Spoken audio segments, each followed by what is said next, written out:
Welcome to NucleCast, the official podcast of the ANWR Deterrence Center.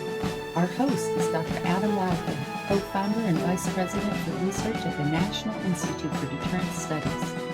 The ANWR Deterrence Center is a 501c3 organization ensuring a broader understanding of the nation's strategic nuclear deterrent and its ongoing modernization. Thank you for listening and welcome to the show. The views of the host and the guests are their own. Welcome back to another great episode of NucleCast. Today we have with us a couple of great guests. Now we're going to talk to Colonel Dan Jensen, who is the Deputy Commander of the 5th Bomb Wing at Minot, North Dakota. And we're going to talk to his partner in crime, Colonel George Chapman, who is the Deputy Commander of the 91st Missile Wing, also at Minot, North Dakota, because Minot Air Force Base is a unique base within the Air Force because it has both a bomb wing and a missile wing. No other base in Air Force Global Strike Command has that. And so we thought we'd have them on together so that they could tell us about Minot and the very unique mission and experience that it is to be stationed at Minot Air Force Base. So gentlemen, welcome to NucleCast. Thanks, Adam. It's great to be here with you. Appreciate you having us on the show today. Yep. Thanks, Adam. So Minot is this very unique base. And, for, as the old saying goes, why not Minot? And, a lot of people who have not served in the nuclear world, in the Air Force nuclear world, and have never spent time at Minot, they know North Dakota and the cold and the windswept plains.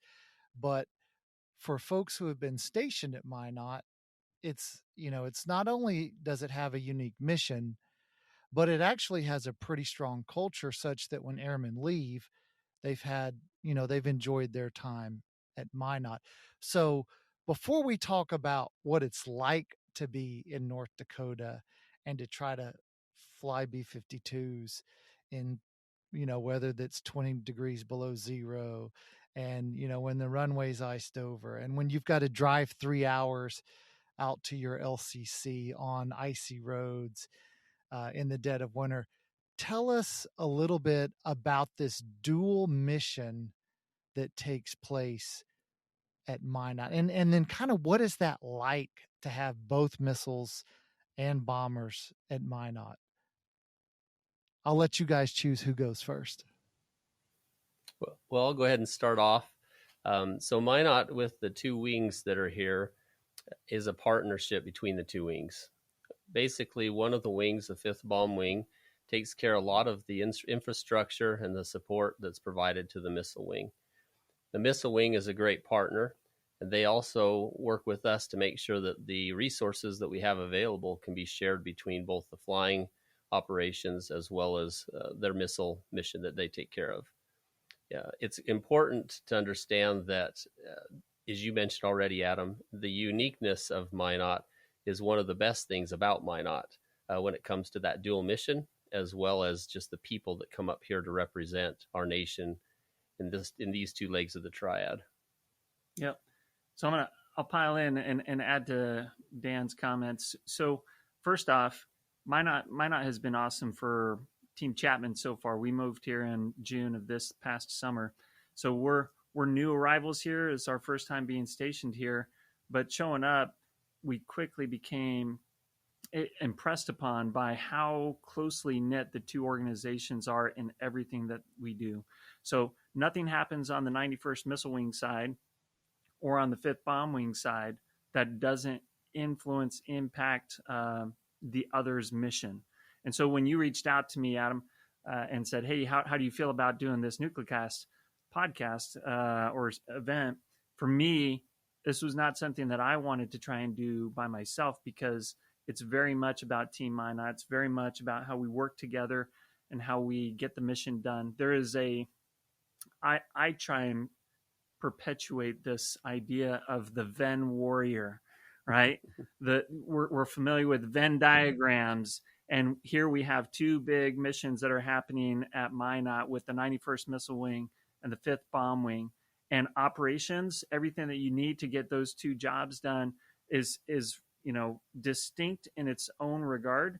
But there is a group of warriors in the middle that support two nuclear missions. So you start looking at all the folks in the mission support group, the folks that are working in the med group, they're supporting all of us. They're supporting the 5th, the 91st, and our families and the infrastructure and everything that we do. And so, again, nothing can happen that affects one unit without affecting the other. So we're grateful for the Ven Warriors. They have the daunting task of serving two masters, even though organizationally they belong to the 5th Bomb Wing. And if you don't mind, I'll go ahead. If you don't mind, just a pile on there for you, Adam, is that partnership we have. There's a lot of I'll use the term cuss and discuss to use a little bit of slang when it comes down to how do we support one another. It's that healthy debate, the healthy tension that exists there to make sure that both missions are successful. When I say both missions, it's really one mission, our strategic deterrence for our country. Yeah, you bring up an interesting question because, a bomber wing operates very differently than a missile wing. It's sort of different cultures, different operating schedules. It's just two different missions, strategic deterrence, yes, but operationally it's very different. And, probably most of our Nuclecast audience, they're somewhere within the nuclear enterprise. They're active duty folks. We've got folks out at the labs. We've got folks in, the contracting world, DOE.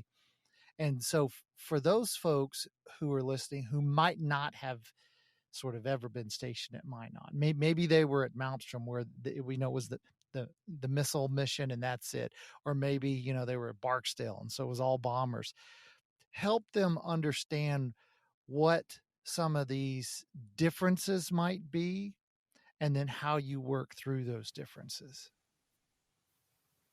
Yeah, so I'll talk briefly just about the mission portion of it first of all. In the bomb wing mission, we have specific missions or tasks that are given to us from our leadership to influence politically across the globe other nations in their decision making. That's part of our deterrence, part of our ability to influence. Those missions start off based out of Minot in some cases, and in other cases at a different place. Common term that is used is our bomber task force missions that we fly. Those being where we would locate in a different place and operate out of there for a period of time, maybe 30 days, 45 days, just depends upon what the mission is. Those are a heavy lift resource-wise for us to transport enough people and equipment to take care of the mission set that's asked by the combatant commanders that are out there. But we fly a CONUS to CONUS type mission up to that 32 hour type time frame to accomplish what taskings that were given from headquarters. You contrast that with the missile wing mission, which they're here day in and day out, whether it's rain, sunshine, wind, which we get lots of, they're here doing their portion of that.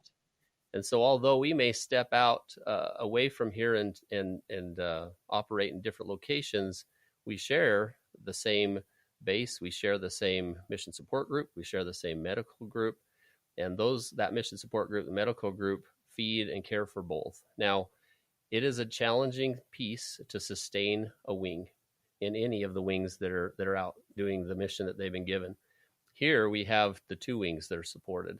And so there's constant conversation between George and I just on, are you getting what you need? And he asked me those questions too.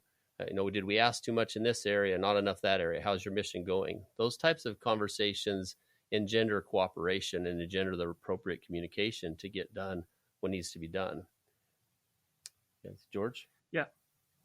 So I'm gonna go ahead and chip in real quick, Adam. So in terms of getting the mission done, like you said, a lot of the folks who are probably listening in are familiar with broader nuke enterprise, maybe familiar with how we conduct operations. On the missile wing side of the house, just to re-baseline, of the three missile wings, Minot, we have probably the most efficient missile complex out of the three wings. So it's roughly 8,500 square miles. So when we that's another difference or challenge associated with mission perspective is, when you have to do maintenance on an aircraft or your actual combat capability, your platform, it's, up on the flight line. For our maintainers, they have to go travel out across a missile complex roughly the size of New Jersey as they head out to any of our launch facilities where the missiles are, or out to the missile alert facilities or the launch control centers where they're controlled from. So in total, there's 165 different locations out in that 8,500 square mile complex that requires support. And, at the end of the day, just like any mission, it doesn't happen without the people. And so the people are what gets stressed as they try and go out and keep up with the weapon system, with the missiles, with the infrastructure. And then when you get into the flood and mud season, in winter and all those things, that becomes a whole different kind of dynamic. And in a lot of ways, it becomes an all hands on deck to make sure that the nuclear alert force is able to keep on doing what it needs to do, while balancing that together with how do we make sure that the flight line is open and running and able to meet their combatant commander requirements. So there are things that we have to work together to coordinate. And from day to day, the priority may change based on whatever the mission requirements that are being asked of our individual units are, because we're going to the same pot of support folks to help get things done, and we can't do it without them. A case in point is our snow season is coming up, and we go through what we call a snow drill to ensure that the communication between both wings and our civil engineers is accurate, correct, that the prioritization is laid out from a planning perspective. Of course, mission demands may require that those priorities change. And so there's conversation that starts very early in the morning. And as we need to do the audible to change priorities to ensure that the missile mission happens versus the bomber mission, we do that. And those are constant discussions. And then real quick, if we could, just again, for people who have never been to Minot Air Force Base is unique in and of itself as well, just due to its location. So we're located roughly 20 miles north of the city of Minot and not too far from the border of Canada. We're pretty far north. And so there is a unique sense of community that happens, I think, to the folks who are stationed here, that is somewhere between being deployed in a deployed environment for the operators, but then for families, almost like being in a foreign country, in the sense that you have your small community, your small group of folks that you see at work, you see them at the commissary, you see at the gym, you see them when you walk around the neighborhoods. And so there's definitely a level of cohesion that is not necessarily what you would find in a different area. If you're in the DC metropolitan area and everybody goes to their four corners at the end of the day, it's not the case here in Minot, and we're all experiencing it together. And so there's a lot of camaraderie that comes with that as well. Like that we're in this together. Yeah, and I'll add to that if you try to go to the nearest metropolitan area, you're talking at least a 2-hour drive to get to Bismarck, roughly 4 hours to go to Fargo, more hours to continue on to Minneapolis around that 8-hour mark.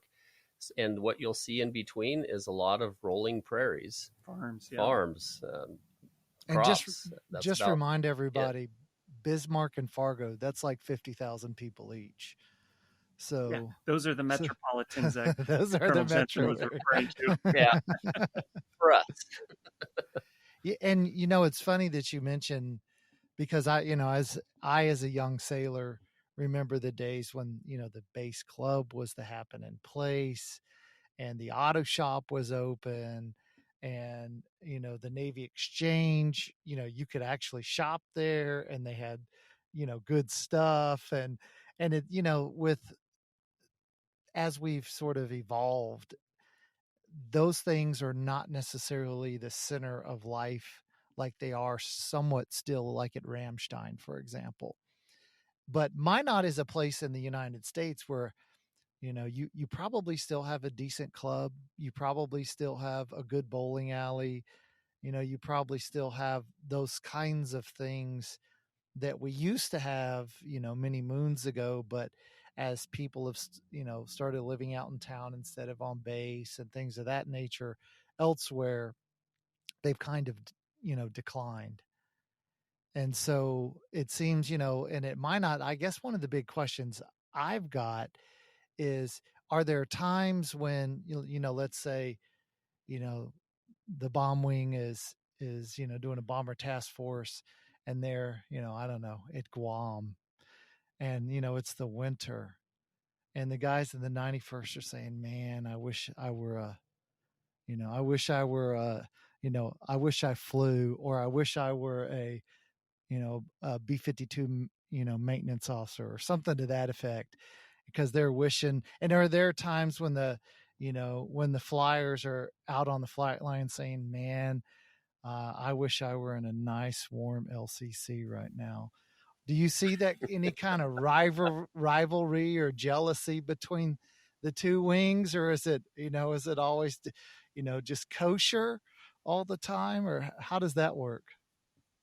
So I'm gonna hop in real quick on this one.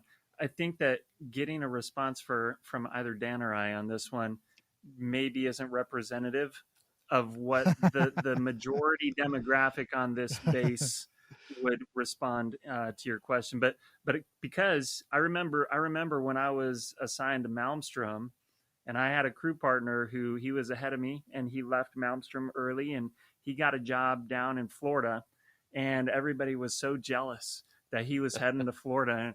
And we were just in awe that a missileer could end up with an assignment down there. And I remember hearing back from him not long after he got down there. And the same type of complaining and griping that he had when he was at Malmstrom carried forward with him to Florida. He's like, you wouldn't believe how hot and humid it is. The sun's always out. There's no seasonal variability. So I think perspective would show every individual that your attitude about a place starts from within. The outside is just context, and so you can either allow that to take over what's going on the inside, or you can control your own narrative. Because I've been to, Dan's been to more places than I have been, but I've been to station in southern Germany at Garmisch, where the Edelweiss Lodge and Resort are, and there are people who weren't happy there. I don't know how. I've been assigned to CENTCOM and flown to airfields all over the place, and you have people who are attached to that installation and can't leave, that while it sounds exotic and neat, I remember seeing the oil stains on the tarmac from B-52s at LUD, and those folks, they have their own individual experience. But I would say that for those of us who've been around a little bit longer, it's probably more about making the most of your experience that you're having right now, because that's where you're at, and your happiness and your fulfillment, enjoying everything. You control a large part of that narrative. Coming here for the first time, for me, I was really excited because I saw Minot as an adventure. There are all these things. It has a reputation that precedes it, and I wanted to experience it for myself. I want to see the curling. I want to see the ice fishing. I want to see, the Northern Lights, if that is an opportunity. I want to see the very short days in the winter time frame. And for everything that you hear about the winters in Minot, North Dakota, you don't hear nearly as much about the phenomenal summers that they have, where it's light outside till 10:30, 11 o'clock at night, and just perfect, beautiful weather. I've heard people talk about Minot having more shoreline than the state of California. That may be cheating a little bit, but they've got a lot of lakes. They say that Minnesota's a land of 10,000 lakes, and people say Minot probably has more. They just haven't bothered to count them all, just because of how much snow comes and the soil consistency, and you have a lot of lakes nearby. So there's a lot of good things to be said for Minot. Sorry, that was a lot. Go ahead, Dan. No, I agree that there's a lot of great things here. And to your point, Adam, about I'll call it friendly competition and rivalry that goes on, my observation is that in general, the people have a choice. They can choose to love the mission that they've got, or they can complain, as been described. The ones that I've associated with the most, they're very happy to be doing what they're doing.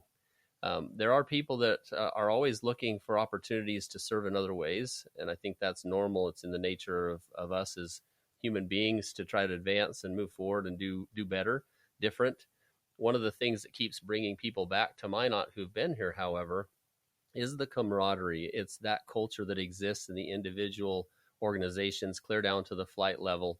And that culture changes over time, depending upon the personalities that are there and the leadership that is there. But in general, those that have been at Minot and experienced it have good things to say about that culture and the unity that's here.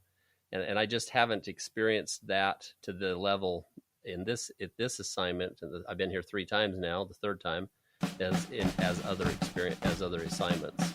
So I think it's there.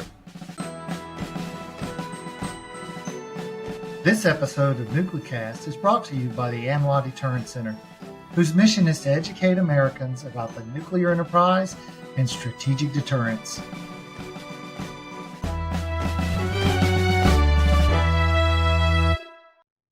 So let me ask you then, and then I want to quickly turn to more serious topics. But do you have sort of a robust intramural softball season where the wings can compete against each other, and maybe in the winter it's basketball, because you are 20 miles from town. So I mean that was one of the things I always enjoyed most was ships, because I'm a sailor, so it was ship softball teams that played one another. So I would assume that's one of the things y'all do as well. Yeah, we have a very, very strong force support squadron program, which are all of those extra activities that you're talking about. There's been, since probably 2003 is the first time I was here, money that's been placed into the infrastructure to ensure there's enough activities for the airmen that come up here and their families to keep them busy and safe during the wintertime as well as in the summer, and to build that esprit de corps. There are enough activities that you can't participate in all of them. Our mission pace that we run here is a high pace. There's always something that's going on. And so what you find is you may have a mixed team of a certain organization, and they're picking up bodies as they can to play, simply because other guys are out doing the mission at the time the games take place. But I think that's true to Minot. It's true to the culture that's here. It has always been that way. We've been fortunate to have increased resources over time as the importance of this base, the importance of the mission is known at the highest levels in our nation. And so that has been a great benefit to supporting the families and the airmen themselves. Yeah. And I really feel like maybe my boss CC'd him on his email yesterday when he said bowling season has started. So bowling season is about to start up here. And then, there are all sorts of great activities that can be carried forward throughout all the seasons. Dan and I went and toured a bunch of the facilities here together. They have indoor archery ranges here on base, video game style, as well as with hay bales and things like that. So there are a lot of activities, and some of them are seasonal, and rightfully so. We don't need to stay indoors for all things all the time in the summertime, when the summer is beautiful and we've got lots of resources that can go towards that as well. We also have other indoor areas on base that support our airmen, for group theater style video gaming and coming together. That's another big concern, is during the wintertime, how do we help ensure that our airmen have opportunities to get out of their dorm rooms and actually connect with other people? So there's a lot, like Colonel Jensen said, a lot of programs going on, and they're most welcome. And I just, one thing I'd add, Adam, to that too, is that we're in a fiscally constrained environment, as we all know, with the challenges that exist throughout the world, and the need for resources to be utilized in a variety of ways to help support freedom across the world. And so we try to smartly use the resources we have here, like the bowling season, as was brought up. It's not a year-round piece. It opens up during the wintertime as things start to cool off, and other areas where that manpower or resource funding was placed for summer events and activities shifts and transitions over to support more of a winterized or winter time frame experience and events. So let me ask, we really haven't talked about the future of the bomber and missile force. So let me ask a question of each of you. So Dan, you're a B-52 bomb wing. We know Whiteman is expected to have the B-21s when they come online. What is the future of the B-52? And then for you, George, you're going to get the Sentinel. Can you talk a little bit about how that transition is going to take place? So the B-52 bomber, if I could show slides that would tell the picture, tell the story. A picture is worth 1,000 words. But I'll describe it this way. If you were to look at a layer of a cake, the bottom layer of that cake, the foundation is the B-52. And it's planned to extend out to 2050 and to continue to support our nation's freedom and deterrence until that time. The need for modernization is real. Our youngest aircraft that are on the line out here are already about 60 years old. And so you take a look at that and think about the fact that the bombers are going to continue to fly to 2050. Something has to be done to revitalize them and to keep them going. I'm sure that you're aware that the B-52J model is currently being worked on. That program is designed to replace the engines and some other components that are part of the aircraft's subsystems, like electrics and some other navigation systems that will help increase the longevity of the B-52. Other things like the radar program that's going to replace the radar will also increase its capability for future challenges that exist out there. So when you think about just the airframe itself, we'll talk about the bare bones of the aircraft. As the aircraft go through the post-dock maintenance where they strip down the aircraft, they do their inspections to ensure that the airframe is safe for flight. If there are problems, they're able to remedy those in-house and to take care of them. And so I see that with the resources that are promised to come forth, the B-52J, the changes that are being made, that this aircraft will completely be viable and effective out to 2050. Okay, and I'll hop in. So actually, it's kind of neat. We're doing this chat here in October. October is a big birthday month for the Nuclear Alert Force in the ICBM community. So 31 October 1959. So when the very first ICBM came on operational EWO nuclear alert. And we've been doing it nonstop every single day since then. So that's kind of monumental when you think about it in the sheer number of personnel who have done the alert mission, supported it, defended it, maintained it, sustained it. That is something that we've been doing for decades, an incredibly long time. We've been through, if it's helpful to think, sometimes when we talk about aircraft, we talk about them in terms of generations, first gen, second gen, third gen, fourth, fifth, sixth. We don't often talk about ICBMs in that regard, but when you think about the evolution that has occurred over the years from the early Atlas D, E, and F models to Titan 1, Titan 2, Minuteman 1, 2, 3, Peacekeeper, there has been generations of ICBMs that have happened over the decades with different capabilities, right? We used to stick them up on a launch pad like we do, for space launch missions today. Where they were exposed to the elements, and then we put them in coffins where they had to lift up on its side. They were liquid fueled. Then we put them in silos and pressurized fuel tanks, and all sorts of different capabilities to, cold launch missiles, the Peacekeeper, to Minuteman, solid rocket fuel, the ability to put multiple reentry vehicles on top. So there have been technological developments that have happened over the years that kind of put ICBMs into a generational approach. Sentinel is going to be no different in the sense that it's going to be a step forward in combat capability. In terms of the sunsetting of Minuteman 3 and the sunrise of Sentinel, it is going to be a challenge. And when we talk about that transition up here at Minot, we say it with excitement, but then also a little bit of, concern about our ability to continue to sustain, maintain the Minuteman fleet right up until the very last one is pulled out of the very last launch facility. And the challenge associated as we look at the progression of the bed down of Sentinel, it's already started at F.E. Warren, and then it's going to progress to Malmstrom, and then eventually it'll get to us around the 2027 timeframe. And then when it gets here, it's going to be, imagine one site per week. They're going to refurbish and turn it over and try and make it sentinelized, if that were a word. I think I made it a verb just now. But so that's going to be a challenge, but a lot of lessons learned will happen between now and then as they do the bed down at F.E. Warren and Malmstrom. So by the time they get here, not only are we laid out more efficiently. We're already laid out in kind of a hub and spoke configuration with our missile complex. To give you an idea for those who aren't familiar with kind of the laydown of our missile complex here, it's shaped kind of like the flag of the state of Colorado, right? So Minot Air Force Base is that gold nugget in the center, and then you have a complex that kind of goes around it like the letter C.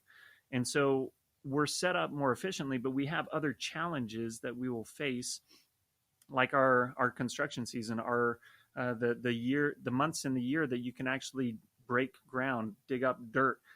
As we talk about Sentinel bed down, we're not talking about just the missile inside the tube. We're talking about a complete overhaul of all the different elements that are going to support it, not just in the missile complex, but also here on base. You know, Dan and I, we've been sitting in on area defense planning meetings that have already been discussing the bed down for the infrastructure, the facilities, the buildings, where that's going to be located here on base. What things do we have to tear down so that we can build new? It's going to be a monumental effort that has already begun here, even though the in earnest transition of Minuteman to Sentinel in the field and the complex won't come for a number of years yet. And so I think that's significant. I think that there are going to be challenges associated with it. Already, Minuteman has been around since the 1970, and here we are. We've done life extension programs on it throughout my entire career. Just an incredible amount of life extension programs, from nose cone to nozzle, the top of the missile to the bottom of it, to help make it a capable weapon system. But as you begin that transition, there's going to be supply chain concerns that we have to pay close attention to ensure that our maintainers can continue to maintain and sustain the Minuteman fleet, because it's a one for one. You know, as we take a missile, as we take a missile out of a silo and put another one in, we still have combatant commander requirements that we have to meet throughout the duration. And we are the only strategic capability in the world that like this. When you think about ground-based strategic missiles in the Western world, in our allies and everybody that we associate with, this is it. This is the only ICBM fleet that we have that does this mission. And so when the combatant command says, we need you to do this, and we need you to do it while transitioning, that presents certain logistical challenges that we're going to have to learn from, and we're going to have to overcome and continue to, meet those requirements. So I would be remiss if we didn't bring Bob out. Now, Bob is my genie that I picked up in the desert. So if I rub my magic lamp and Bob pops out, I'm going to give you guys 3 collective wishes. And so you got to, talk amongst yourselves and figure out. So if you could have 3 wishes for Minot, what would be those 3 wishes? When you say collective, you mean like Team Minot Collective? Dan and I get a total Well, of you 3? can split it how you want. Well, I'm going to start. I'll start with a shared one. I think it's shared. One of the things that I would do for Minot is that I would have it designated more of a remote location than it currently is designated. And the reason why I would do that is because there are certain resource advantages and opportunities for all the airmen that are here that would come with that. And by definition, the way that's lined out would provide some advantages to us here. And I think that would be my wish number 1, is where I would start. Since Bob is an all-powerful wish granter, I'm going to go ahead and I'm going to think that maybe this is a collective one as well, and it builds upon what Dan just shared. If there were some way to change in the hearts and the minds of everybody in the Department of Defense and kind of writ large across our nation, to help them understand that Minot is not as scary as maybe it looks like on paper, or as all your friends have maybe told you who have never been here.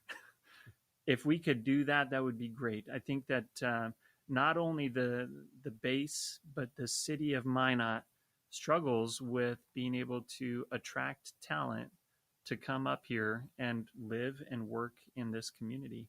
And it's a very nice community. I really enjoy it so far. It may not be everybody's cup of tea, but when we talk about the services that can be provided, the same struggles that we have in getting talent and getting folks to come up here is experienced downtown as well. And so, we find ourselves sometimes in a situation where when we think there's additional capability and capacity downtown might be dealing with the same struggles that we have. Increased demand signals with limited capability to respond to those needs. And so that's a Bob, we'd put Bob up for a significant amount of wish granting on that one. If there were a way to just help people understand that. And I'll give a shout out to our defenders in the 91st Missile Wing. As part of their defender culture, one of the things that they do is they consistently hit the refresh button on their gains rosters to see who is inbound, who's projected to come to Minot. And before those individuals get overly influenced by the naysayers out there, our leadership teams here, they're reaching out as soon as they can to have a conversation with them, to let them know, brass tacks, this is truth data. This is, the community that you will be joining. Here's all the great things about Minot and all the things to not be as afraid of that maybe you were before, signing up to come here. So big wish, shout out to the defenders. I think a lot of folks are looking to see how they can incorporate that and reaching out to folks. That way you're not just saying no to an assignment or a location. At that point, that people care about you and they want to receive you with arms wide open and join you, have you join their team. So I think the last one, if this was in the realm of possibilities, I would just go with world peace. How about that? Hey, all right. Yep. World peace, food for everyone, ample resources across the world. Right.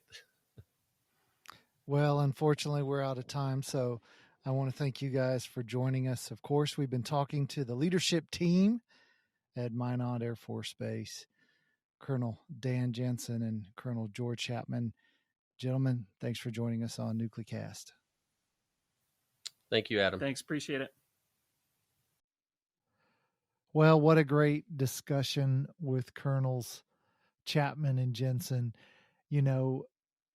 I during my Air Force career, it was always, you don't want to go to Minot. It had this negative connotation, but I spent, winter in Minot, and the town wasn't so bad. I enjoyed driving into town, and, they've got a couple breweries and some nice restaurants. And then, there's more to do on the base than most others. And so it was good to have, the deputy commanders for the two wings come on and talk about their missions and, what they're doing at Minot and how they're trying to make it a great place for airmen to live. And so I was glad to hear them talk about that. And hopefully airmen that may listen to this episode, maybe share it with others so that, especially if you're in Global Strike Command and you're contemplating a tour in Minot, because it's actually a pretty good place to go. This has been a production of the ANWA Deterrence Center, a 501c3 that seeks to educate key decision makers, stakeholders, and the public to ensure a broader understanding of the nation's strategic nuclear deterrent.